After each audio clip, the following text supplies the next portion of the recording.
Good day, this is JNN Weekday News. I am Unique Francis. Here now are the top stories. The National Workers Union NWU is preparing itself to challenge the decision of its affiliate, the Union of Clerical Administrative and Supervisory Employees, UCASE. UCASE yesterday sent a letter to the NWU declaring that it will cut ties from the union. However, Vice President of the NWU, Granville Valentine, has argued that UCASE may be considered an extension of the NWU and not a separate entity, and so the decision may not be valid. He also argues that the decision by the executive of UCASE may be invalid because of the status of the members. Mr. Valentine states that the NWU is prepared to use all its legal resources to keep its ties with UCASE. Now, National Security Minister Peter Bunting is reporting that more than 100 arrests have been made under the anti-lottery scam law since it was passed last year. The cases have resulted in convictions.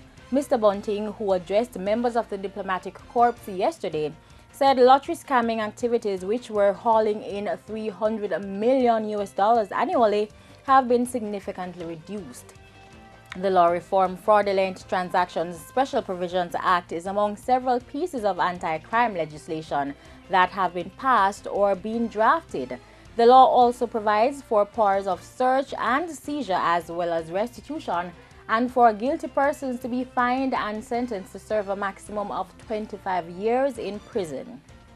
In sports, Jamaican sprint star Usain Bolt, among other athletes, may not participate in the London Anniversary Games this July due to UK tax rules.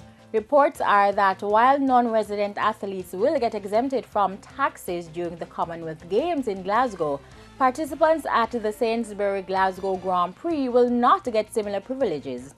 Another temporary exemption could be granted by Treasury ministers, as was done in last year's Anniversary Games and the London 2012 Olympics. Her Majesty's Revenue and Customs described these cases as exemptional. Bolt did not compete in the UK in 2010 or 2011, as non-resident athletes are liable for 50% tax on their appearance fee, plus a proportion of their worldwide earnings. British Athletics confirmed the Diamond League will be held in Glasgow on July 11 and 12. Now for international stories, a female murder convict has been executed in Texas.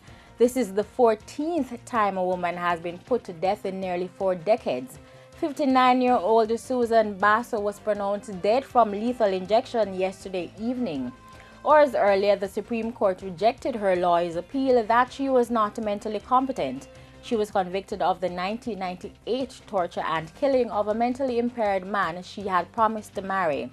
Basso reportedly did not make a final statement.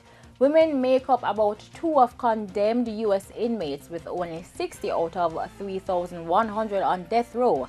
Nearly 1,400 men have been put to death since the U.S. Supreme Court reinstated the death penalty in 1976. And those are our headlines for this hour. You can watch our live stream at JamaicaNewsNetwork.com. I'm Unique Francis, and this is JNN News Worth Watching.